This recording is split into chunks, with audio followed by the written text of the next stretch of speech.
Hello everyone and welcome to the first game we'll be covering from the FIDE World Rapid and Blitz Championship, Team Championship. It is Arjun Erigaisi versus Magnus Carlsen, and what's interesting is that the team Magnus Carlsen is representing here actually won last year's World Team Rapid and Championship, but without a Magnus Carlsen, and it featured some incredible names like Yanni Pomnishi, Jan Krzysztof Duda, Vincent Keimer played Norbek Abdusatorov, I think Alexandra Kosteniuk, also Ho Yifan, Vincent Keimer, I already mentioned him. I don't remember the entire lineup, but they've had an incredible team. They won the event, and now they've added Magnus Carlsen to the team. So things are expected of them. And on board one, Magnus is facing Arjun Erigaisi. So let's check it out. It's quite a nice game. First one that we are covering, and then you guys are welcome to suggest any and all that follow. So let's check it out. Arjun with white opens with pawn to e4, and Magnus replies with the solid pawn to e5. Sorry about that. We have knight to f3, knight to c6, and bishop to b5. Arjun goes for the Ruy Lopez. We have knight to f6. Magnus opts for the Berlin defense, and Arjun just goes d3.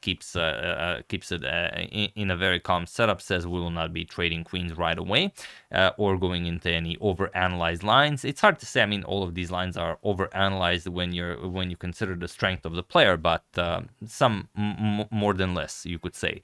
d6. This is something that is very rarely played, but it has been played by some very, very strong players, Magnus Carlsen himself included. We have castles and bishop to e7. I believe Magnus was introduced to this line at the very top level, as he lost a classical game to Vishwanath Anand in 2010 in the Grand Slam Masters tournament. So, you know, when you play a game like that, you lose it. I guess, learn it very, very well, and he has used it afterwards with both black and white. d4 by Arjun, as it's now possible. It's not over defended, plus there's a pin on the knight, so you're not really defending d4.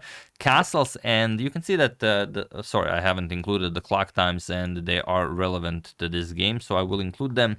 They've blitzed out all of the moves up until this point, but as you can see now, well, you can't, but you will be able to in a second.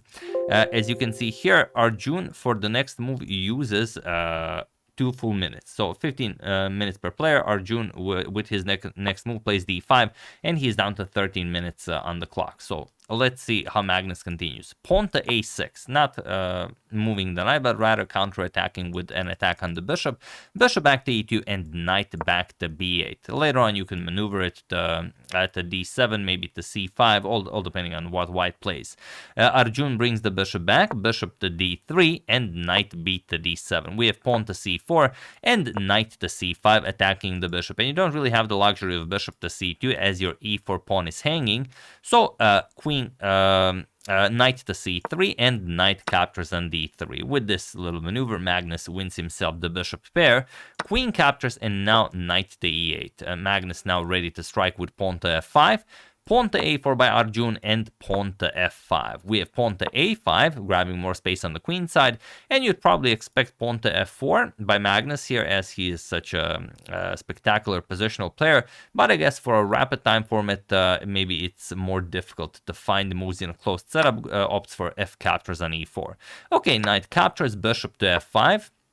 Finding very natural squares for his pieces. We have bishop to e3 and knight to f6, piling up on the knight on e4. We have knight f to d2, defending on e4, and queen to e8. Magnus figures out a way how to get his queen into the game. We have knight captures on f6 with check, and you have to capture with the rook, otherwise queen captures on f5. So rook captures on f6 and knight to e4. Attacks the rook. We have rook back to f8 and pawn to f3, defending the knight on e4. We have queen to g6, getting the queen into the game, and now pawn to b4. So there's very little Arjun can do actually on the king side. He has to go for b5 on the queen side, and Magnus will of course try to create some mating threats by advancing the h pawn. So pawn to h5.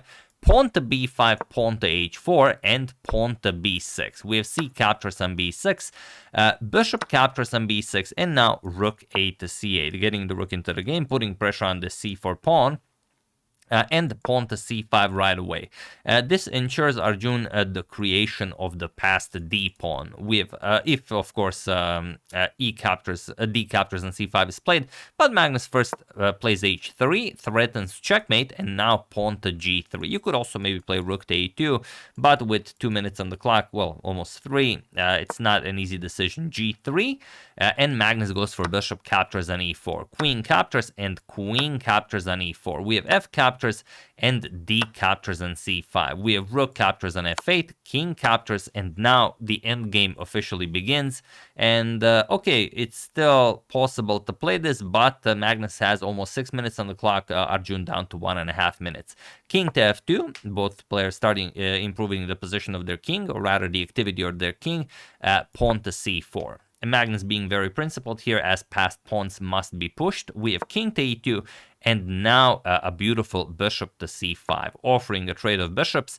And there's no good way to actually counter this. Rook to f1 check is one way to go about it, followed by rook to f5. But if you don't find that, it's not easy. Rook to b1 was played, and now comes pawn to c3 by Magnus. We have king to d3 going after the pawn. And, well, I could use some other moments in the game to create a pause the video moment for you, but I thought this one was just as nice. Feel free to pause the video and figure out why the endgame is so overwhelming and why Magnus is just straight out winning while I give you a couple of seconds.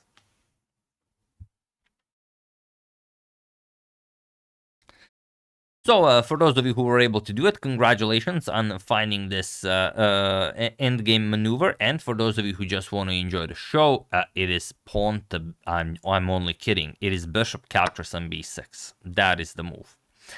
Point is very simple. A captures on b6, and now pawn to c2. Or you could first play king to e7, doesn't matter. King to e7 and c2 are your next two moves regardless of the move order. Rook to c1, and now king to e7, and the white is just without a move.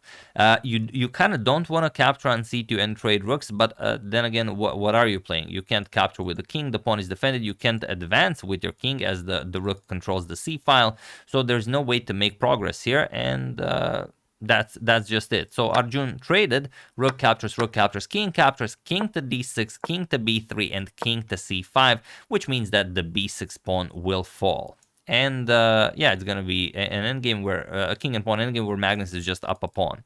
Pawn to g4, pawn to g5, completely stopping the play on the king side.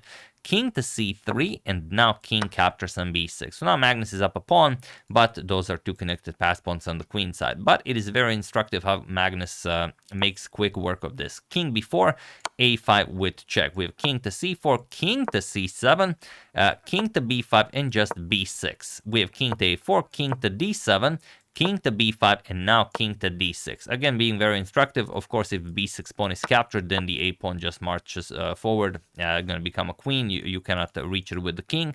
So king d6, king back to c4, pawn to a4. We have king to b4, but just pawn to b5. The same technique used over and over. King to a3, king to c5, we have king to b2, and now pawn to b4. We have king to c2, b3 check, king to c3, and now king to b5. The problem is, if the black king goes too much forward, then the passed d pawn could become a problem. You're still well within the square of the pawn, so you can always stop it.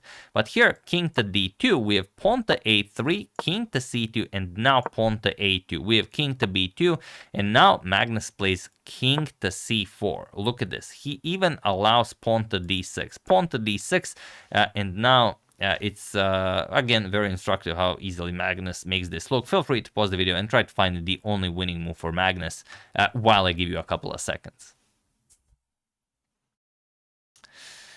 No doubt all of you solved this within a fraction of a second, because you know White's next two moves are d7 and the d8 queen, so you know that obviously Black has to deliver checkmate somehow.